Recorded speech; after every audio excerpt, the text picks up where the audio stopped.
Hello and welcome again to another episode of Sacktown Talks. Today we have a great guest joining us, Assemblywoman Blanca Rubio joining us. Blanca, how's it going? Thanks for joining us. Thank you for having me. It's great. I was just saying that everybody thinks we're all just hanging out since we're on break, but the work for us hasn't stopped, but it's all good. Can't complain. We're having a good time. Yeah, so for those of us, listening and here in Sacramento who don't realize that things happen outside of Sacramento, can you kind of take us through a day in recess? Like what is it like day to day for you now that you're out of session? Well, day to day for us really is, a lot of work in the district, doing different events, chambers of commerce. I've got a career fair coming up on Saturday. And so that's kind of the district work, but I'm back and forth from Sacramento. I don't know if you knew, but my kids go to school up here. Oh, right. And so it's for me, it's a little bit more complicated than just going back and forth to the district. I need a lot of support, but fortunately I have my parents that are retired and they come up, help me, while I have to go fly back and forth. So this week has been kind of light. Last week, I was gone Monday and Tuesday, came back on Wednesday, was here on Thursday, went back to the district on Thursday night, came back on Saturday, was here on Sunday. And then next week is, kind of the same thing because I'm trying to juggle, the district responsibilities. People forget that we still have staff and responsibilities up here. So I've been doing a lot of that. And fortunately and unfortunately, part of what we do is making sure that we stay relevant up here as well. So we do a lot of the fundraising right now, just trying to catch up. For me, it's a lot of coffees and just reacquainting myself with folks on a, personal level, not just legislative level. So this is a time where I kind of reacquaint myself with, relationships that I've built up here. So it's different for everyone. But of course, like I said, because of my children, later today I have a volleyball practice. My daughter's in volleyball, so she had a game yesterday. She has a game tomorrow. And so trying to juggle my personal responsibilities with the legislative responsibilities is always hectic. But, this is my fifth year here. So I kind of gotten used to it, and definitely the children are used to it. So they know I'm like, I don't even have to invite them anymore. I'm like, hey guys, got to go to the district. And sometimes they'll say, hey, we're coming with. And mainly since now I have a high school student and an eighth grader, a ninth grader and an eighth grader, they're like, nah, mom, we're good. Go by, go home. And, we'll stay here for a little bit with my dad and my mom, because they're, they just have the choice of hopping on a plane with me and going to the district or staying here and hanging out with grandma and grandpa and their friends. Wow. So you're actually busier out of session than you are in session. God, yes. Amazing. At least when I'm in session, I go to work at 9 and, I know that I have a schedule at the, in the building. Here, it's like kind of, I was at the Capitol twice yesterday, one in the morning, and then I came back. I told you I had a game yesterday for my daughter, came back for the game, and then went back in the evening because I had other responsibilities to attend to, but not complaining. I got to tell you, I'm not complaining. This is the best gig ever. Love what I do. Love being able to represent and being able to, get some wins for the district. Yeah. Wow. So I guess how was that, through the last, year, kind of dealing with, kids at home and keeping this busy schedule? Okay. So, I'm a former teacher, and I just have to say, God bless teachers. Of course, I was one of them. But let me tell you, I never really understood when I was a full-time teacher. I didn't really understand parents that homeschooled their kids. I can tell you that I understand them even less now. I don't know why you want to be with your children all day long. I am a credentialed teacher and was still having a hard time trying to teach my own children. But that was one part of it. But the other part is there's a sense of they go to school, they do what they do, you come back and you're so happy to see them. Right. You get to interact with them instead of, really arguing. I think that's what we did mostly. And if there's any parents listening, you know exactly what I'm talking about. You spent most of your time fighting with them about doing their work and keeping up with this and keeping up with that. When they go to school, you do your thing, they do their thing, and you come back as a family later and you're like, hey, I love you. Good to see you. Instead of by the end of the day, we want to kill each other because We've been arguing all day. Yeah, no, there's like a different level of respect that they have for teachers or coaches versus, when parents try to tell them to do. I noticed that too. Yeah, absolutely. That's interesting. So, since you've been, spending time in the district, talking with your constituents, kind of working events, kind of what are a lot of your constituents kind of talking about with you and kind of, I guess, concerned about coming up, in this coming months and years? Well, I don't think it's unusual to everybody. The number one issue right now is the homelessness issue. And for our communities, especially in my area, we see a lot of folks that are struggling financially. I have a lot of low-income community members, and we're trying to do the best that we can for them. I think for any community in California, at the end of the day, folks want a roof over their heads, food on their table, and a great education for their children. And I think we're all on board with that, but how we get there for everybody is very different. So the conversation always goes back to homelessness. I spent the last couple months, even while in session, talking to a lot of my superintendents, a lot of my city managers, going to some city council meetings, because I think part of the problem is we had the rent moratorium, Right. and through the state budget, which I'm part of, we had an amazing opportunity to make folks whole, not just the renters, but the landlords, to be able to get money so that they were not losing this opportunity to make everybody whole, so that we can all continue when we get out completely out of the pandemic. Everybody still has a place to live. Unfortunately, that money is not getting to the hands of the people that need it, and we're trying to figure out why. So like I said, I spent a lot of time talking to the superintendents of schools, my city managers, the mayors and council members, because when I talked to them, I said, oh, look, there's this program, we have all this money for folks to be able to access rental assistance. And a lot of them didn't know it existed, which was really a surprise to me. So myself and my staff spent a lot of time going around the my different cities. I represent 11 cities, making sure that they knew. As a teacher, I can tell you that a lot of the information that was distributed was from outside sources. So I talked to my superintendents. I said, hey, if I send you a copy of this where folks can access this rental assistance, can you help me distribute it? And some of them did, not all of them, but some of them did distribute it. But I think, the constituency, I think, again, at the end of the day, they want a roof over their head, food on their table, and a good education for their kids. And so part of the challenge for a lot of folks is making the rent, or choosing between rent and food. And so that's 2 out of 3 priorities, right? And then with the school being shut down, the schools being shut down the majority of the year, that was another issue that we were dealing with, is how are we going to make these kids catch up to basically a year lost, Right. In education. So those really, by far, those 3 things were always a priority for my constituents. Now, on the other hand, I have a lot of business community members. I have 11 cities. And in my district, and kind of the Senate district, there's 20,000 small businesses.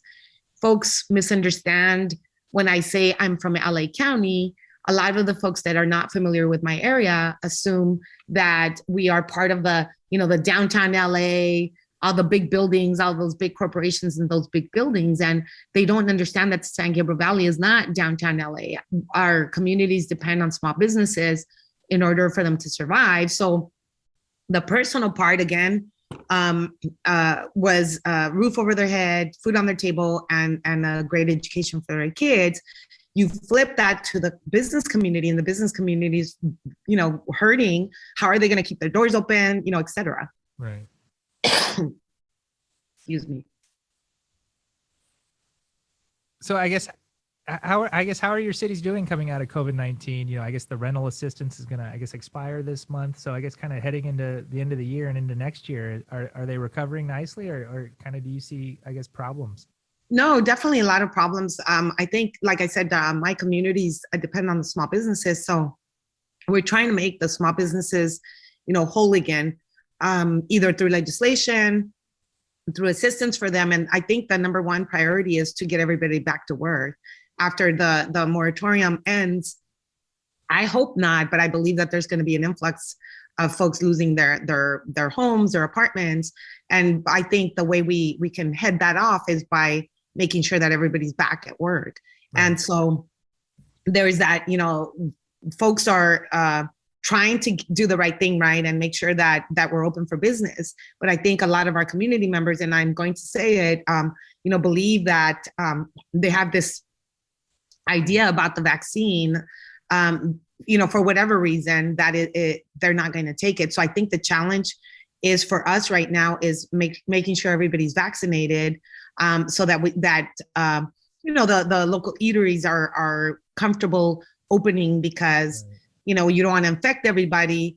But again, we have different challenges. I represent a community that's more moderate, and so I hear a lot of the rhetoric. And just to be honest with you, it's not even the more red cities in my area that have that belief about the COVID and about the vaccine. Some of my local communities, mainly, and it's interesting to me, mainly a lot of the older Latino women are like, no, they tell me that the misinformation is being passed along. So one lady said, she said that, that she's not taking the vaccine because there's a tracker in it.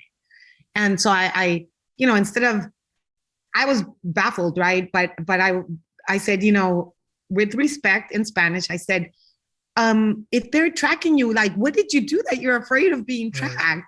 Right. And she was like, obviously no answer, because they're listening to this rhetoric. And I said, and if they tracked you, what would you be doing? I said, because they can track me, and I can tell you, I go to work, I pick up the kids from school, drop the kids off at school, go to work, pick them up, go to, to do my jobs. I said, so if they tracked me, they would track me, back and forth from home to work. And so I don't know, what we're afraid of about being tracked, because our cell phones track us 100% of the time. Right.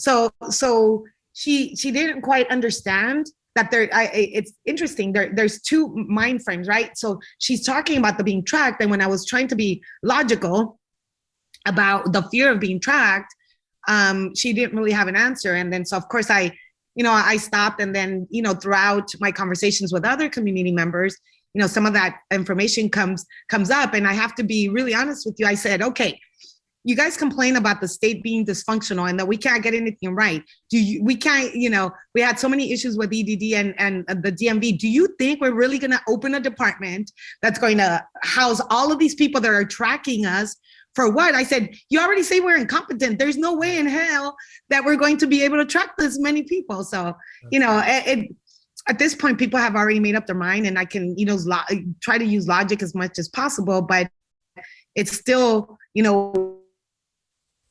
one part of the brain that is not connecting with the other. They believe the rhetoric, but when we try to talk about, practical things like, why would they track us? Why would folks track us, and what would they get out of it? And, for what reason? There's no answer.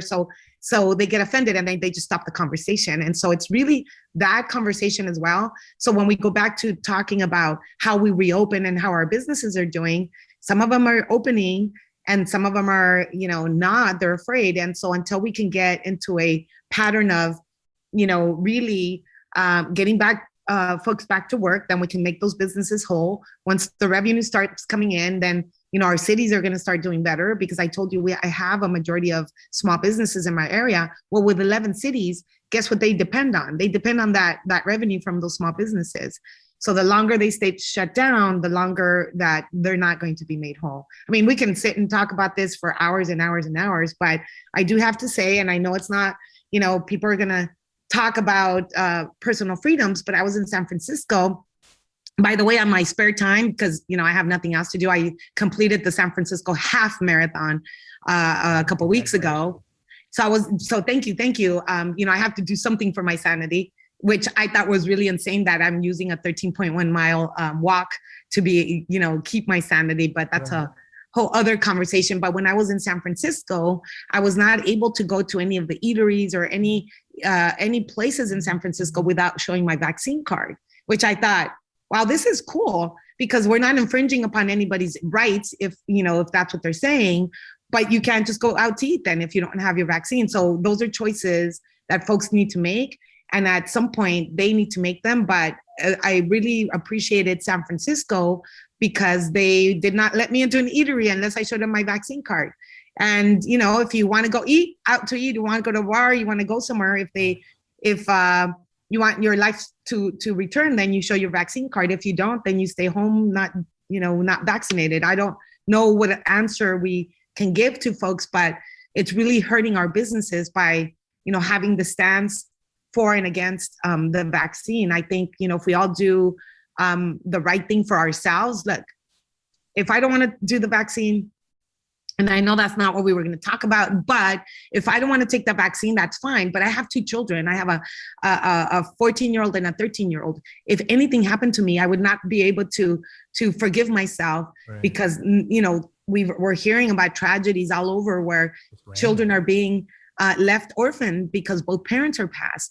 Again, if you don't care about yourself, don't get the vaccine. But the consequences are, if something happens to you, you're leaving your children orphaned. And I would not do that to my children. No. And so I chose to vaccinate, to do that. Again, I know this is not what we're talking about, but I think it's important to have that conversation because it affects our businesses. I can't open my businesses fully because we have these breakout cases. We have these, little pockets of the COVID popping up because we're not doing what we're asked to do because for whatever reason. Yeah. Anyway. No, that's well said. And kind of talking with some people in the business community, they're part of this kind of anti-vaccine, or they're worried about these mandates. And I kind of, go back to them as you put is what's best for your business is for it to be open and for it to be open and people have to get these vaccines and we have to, empty these hospitals out. So definitely well put. Right. Well, and then, if I can add a little bit, I've got family members in Kansas. Yes, I have family in Kansas. And we're in conversations. I lost an uncle to COVID in Texas in last October. And just last week, 3 of my family members, actually 3, my aunt, my niece, and a cousin are hospitalized because they were not vaccinating. And then some of the kids around the family members were sick. Now they were not hospitalized, but they were home, not in school. They're home. And one of my cousins is a nurse, and she's kind of trying to hold the whole family, part of the family in Kansas together. And she's devastated. She says, how can I, make our family members understand that this is terrible? And so, as you can imagine, in Kansas, the conversation is very different. And some of them are Democrats. The majority of my family members are Democrats. So it's not even, a Republican versus Democrat. It's about the information that's being spread through the news media, through the news outlets. I don't know how they depend on Facebook and all of the social media outlets to get their information. But, I talked to my brother and I said, where are you getting your information from? And he says, oh, well, the news is saying it, the neighbors. And I said, have you talked to a doctor? And he was like, no. And I said, well, when you talk to a doctor, call me back and then we can have this conversation because, the news media is biased one way or the other. I, can't get into that. But unless we do the research and talk to actual doctors and the doctors tell you don't do it, then we can have that conversation. But I guarantee you that if everybody listening that is anti the vaccine, goes talk to an actual medical doctor, they'll tell you the truth. I engage on social media because I have to, but I don't get my news from social media. I don't get, I talked to my doctor when I went to get vaccinated. I was like, what do you think? They're like, absolutely, get vaccinated. And again, if you're not doing it for yourself, do it for your children, because if something happens to you, you're going to leave kids that are orphaned. Okay. Sorry, I had to add that because, if anybody's listening and thinks that I'm not going through anything, trust me, my family members are going through it right now. And of course, now that they're in the hospital, they're like, oh my God, I should have gotten vaccinated. Right. Well, by then it's too late. So don't let it be too late. Take care of your children by taking care of yourself. Definitely. So this year, you had another interesting legislative session. You were limited to 12 bills? Yes. So I guess how did you fare this year, and how many you got sitting on the governor's desk waiting to be signed or already signed? Yeah, so we're playing the odds. I've gotten, I think I have 3 signed so far. I've got another 3 sitting on the governor's desk. And so I knew it was going to happen. If you have 12, if you do 50%, you're good. And so I've gotten 6 of them to the governor. We're still waiting on a couple of them to be signed, but they were pretty straightforward in my opinion. I wanted to focus on, cleaning up some legislation. I do a lot of work on foster kids. I do a lot of work with adults seniors. And so I focused a lot of my legislation on, kind of doing that kind of work, especially right now because of COVID. Some of the most vulnerable communities are suffering, and those are like our foster kids. There are the adults, the seniors, adults with disability, seniors. So I did a lot of that legislation, and we're faring pretty well now. I'm really excited. I think a lot of our effort went into trying to get some wins in terms of the budget for our district. So legislative wise, I think I'm faring pretty well. I'm still, crossing my fingers. It's kind of a cool process if you haven't been through it. And once the governor has the legislation on his desk, the member gets a call prior to, either the signature or the veto. And so when you see the phone call from the governor's office, we're all like, okay, what is it going to be? Which one is it? And so I get the call, and they tell us, so far it's been three good ones. The right. Legislation has been signed, and then I start texting my staff, and we all start celebrating. But as soon as the governor's office number comes up, we're like, okay, what do you think? We start trying to figure out. They call your cell, or they call the office? My cell. They call the cell phone. It's kind of cool. So they call the cell phone, and and they usually, if I don't pick up, they'll leave a message. But if I pick up, they call, and this is so-and-so from the governor's office, wanted to let you know that, you whatever, or, AB 650, for example, is being signed, congratulations. So it's really cool. The first year when I was here, I was like, who's this? I didn't really answer the phone. And then I was like, oh, this is what happens. So now it's kind of a cool thing, when I'm doing stuff and I see a call. Most of the time I will say it's like the governor's office, but when it's a 916 number, I'm like, okay, I have to answer it because It might be the governor's office. So it's kind of a little game. It's kind of exciting, but it's fun. What are the last 3 bills you're waiting for signature? Let's see. I have to look because there were so many of them. Let's see. See, I had the ones that have been signed. Now you're making me look for the ones that have not been signed. Well, we don't memorize all of them. Which ones have been signed? Okay. All right. Let me tell you which ones have been signed. All right. So we've got AB 1243 was signed. 1243 is preventing isolation and financial abuse of vulnerable California. So that's my senior bills. So what was happening is, if a elderly person was in a home, for example, right. There's always a primary caregiver. And what was happening, sometimes the families would get into a fight, and the primary caregiver would not give access to those folks that they were fighting with. And so they had to file a restraining order. It's the weirdest thing because you think the opposite, but the family members that wanted to see their loved one have to file a restraining order. Wow. In order to get access to their family members. And they have to prove, that they're good intentions. Well, what was happening, and in a lot of cases, obviously not all, but the cases that I heard is the family member that was in control was also taking advantage of that senior and, getting credit on behalf of the senior, getting money out on behalf of the senior. So it's really elder abuse. But it was a difficult conversation because the family members that want to help that member, the senior, have to file a restraining order.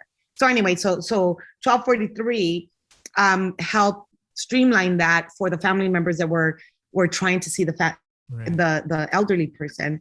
And so they now have access, and the other party has to prove why not the other way around.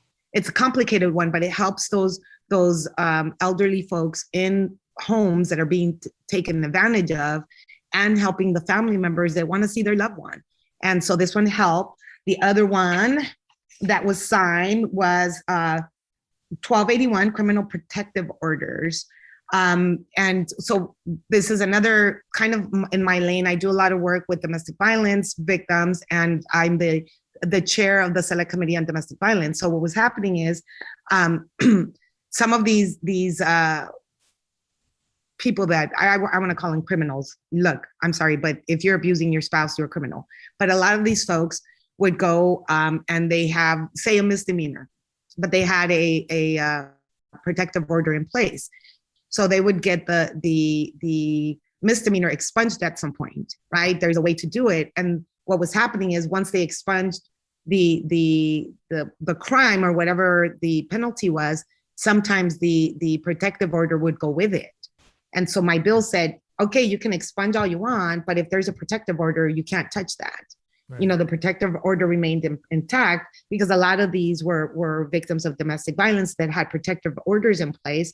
And anyway, so the protective orders were dropped. And so my bill said, you can expunge all you want, but the protective orders have to be maintained. You have to talk to the victim to make sure that we're not inadvertently dropping the protective orders along with the expungement of whatever the crime is. Right. So it separated both, right? You can still expunge, but you have to maintain the protective order, or at minimum talk to the victim to make sure that they are okay with either dropping the protective order or continuing it. So now it gives the victim the right to not drop the protective order. So they're not sexy, they're not hashtagable bills, but for me, really important because we have so many instances, especially now, and I'm sure you've heard the statistics that during COVID, all of the domestic violence cases increased, domestic abuse, not just for adults, but for children, sexual abuse have increased because now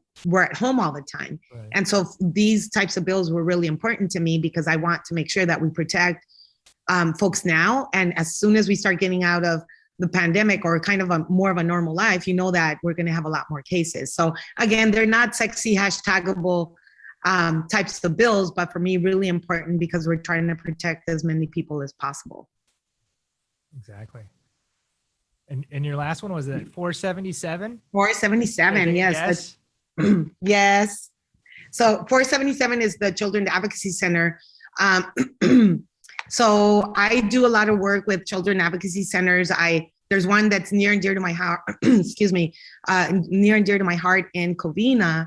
And, unfortunately, we have kids that are being abused. So children advocacy centers, what their role is they take the kids in, they interview the children, they bring law enforcement, they bring the DA's office in and counselors so that they are present behind the wall, behind kind of the double-sided mirrors. So when the kids are telling their stories, the advocate can, record, but there's what we call multidisciplinary teams intact so that they can listen in. And the kids that have been abused, when they go to court, the kids don't have to testify. Now these teams can testify on their behalf so that the kids are not re-traumatized. Right. And so for me, again, trying to protect kids, trying to protect domestic violence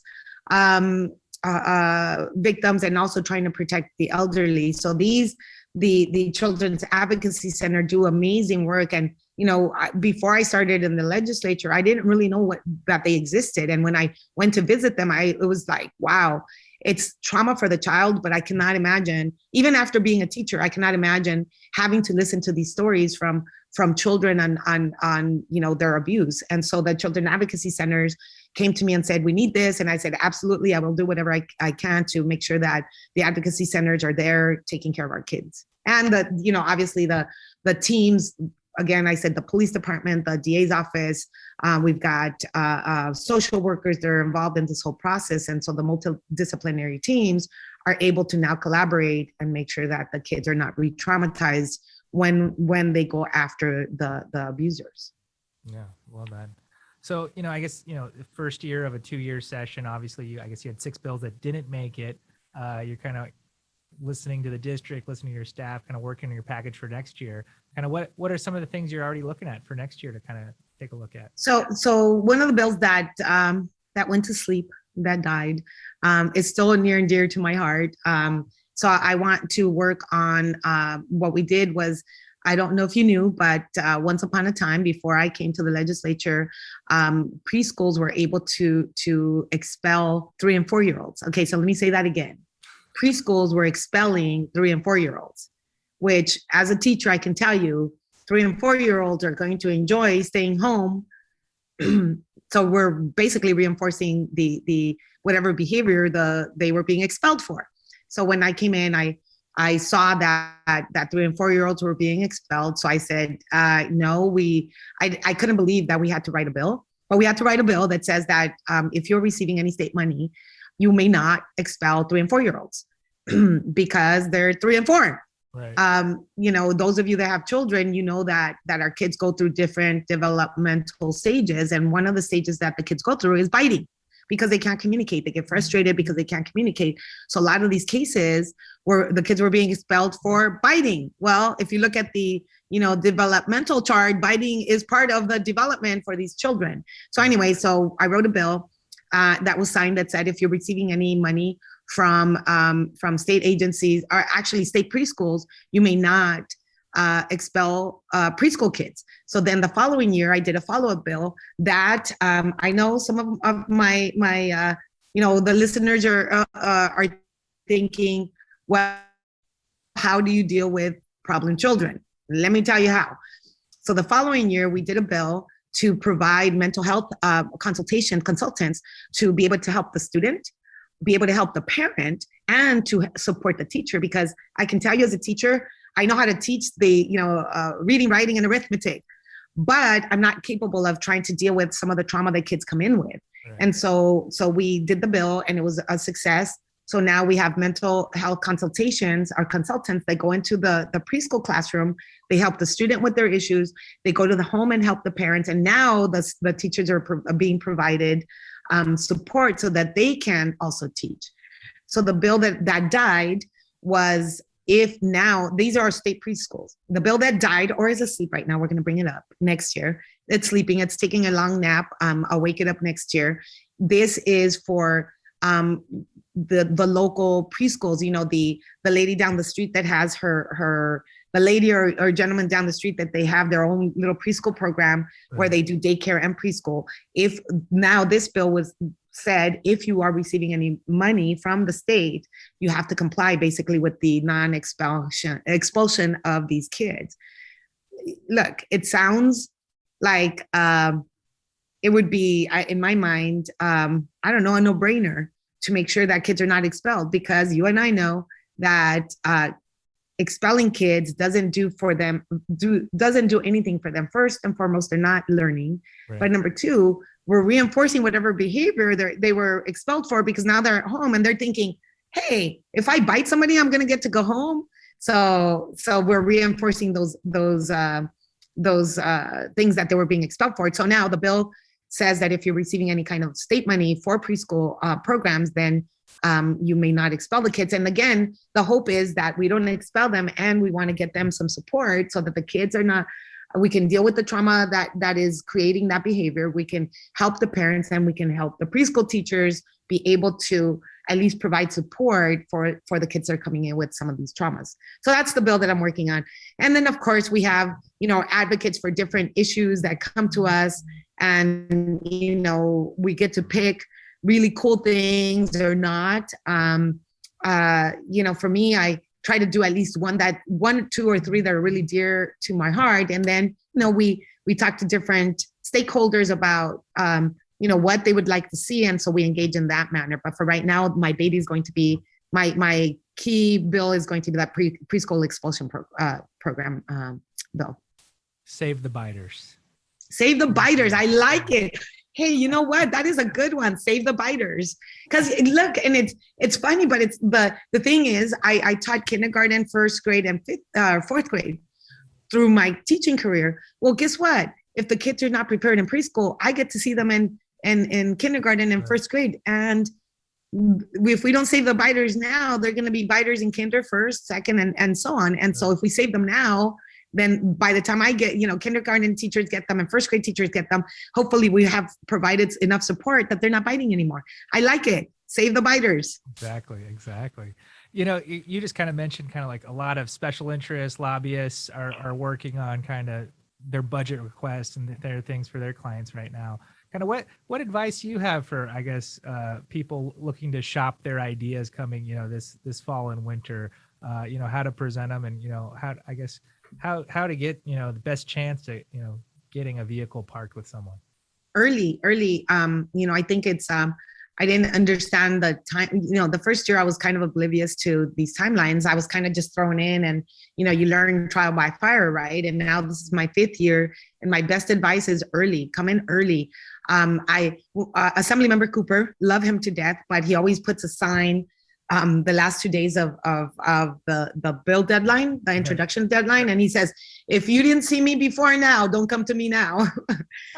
Because sometimes, if you wait till the end, we're either booked, we've already exhausted our bill limit, or by then, we're your last choice, and it kind of doesn't feel good to be the last choice. So what I recommend is go in early, number one. But number two, really think about, I know we say that in the craziness of a legislative year, but really look at what members have focused on in the past and find and align your issues with those members. I do a lot of work, like I said, with foster kids. I do a lot of work. It's not sexy and hashtagable. So if you have a sexy bill, call me first. But the sexy and hashtagable bills, are the ones that people tend to take on first. And it's cool if you have one of those, but I try to take on the bills that really make a difference in kind of the areas that I've been playing in. And so find a legislator that aligns with that issue area and present it to them first. Now, I know we all dabble in a whole bunch of things because, that's the nature of the game, but really get to know the legislator and their legislation, their key legislation, and make sure you go to them first and talk about it now, not in January. January, by then, we're already, getting ready for the crazy season. But right now, yes, we're busy, but it's a good opportunity to start talking to some of the legislators and say, hey, Blanca Rubio, I know you work with, a lot of the domestic violence issues. Can I talk to you about this bill? Or Children Advocacy Center, or, I did a cool budget request. And I know you'll probably talk about that because we have to talk about it because it was for me, it was a big win. But we talked about food being medicine. So one of my bills was about making food part of kind of the Medi-Cal program. Right. Fortunately for me, the governor put it in the budget anyway. So I dropped the bill because, it's in the budget anyway. Sorry. But the being at home means the doggy's here. What's his name? But anyway, and so look at what the legislators, her name is Jaxie, hi girlfriend. And I was not a dog person ever, but I have to give props to Assemblywoman Cristina Garcia. She talked me into adopting a dog from SPCA because my daughter Nadia wanted to have a dog. So we got Jaxie, we adopted Jaxie May 6th of 2019. So Jaxie is now my dog, not my children's dog, because of course I was like, I'm not gonna fall in love. There's no way, I don't love her yet. So Christina would check in a couple of times, like, hey, do you love her yet? I'm like, nope, I like her, but I don't love her. So that went on. And all of a sudden, from one day to another, she's my dog and I take her everywhere. I'm one of those annoying pet people that carries the dog in the car with wherever I go. She follows me around in the morning. And so again, all of a sudden I'm a pet person. So thank you, Cristina Garcia, for, making me adopt a pet. She completely has changed my view on crazy pet people. Now I'm one of those crazy pet people and I love it. So, and the dog is no longer my kid's dog, she's mine. And I adopted, so I recommend that you adopt. Those dogs and those pets that you adopt are so grateful that they have a home, that they give you nothing but pure love. And Christina's going to make fun of me if she listens to this portion because I was like, nope, don't want a dog. Nope, don't want a dog. But so her name is Jaxie and I adopted her from Sacramento SPCA. Recommend adopting. They're amazing, amazing pets. Anyway, a plug for SPCA too.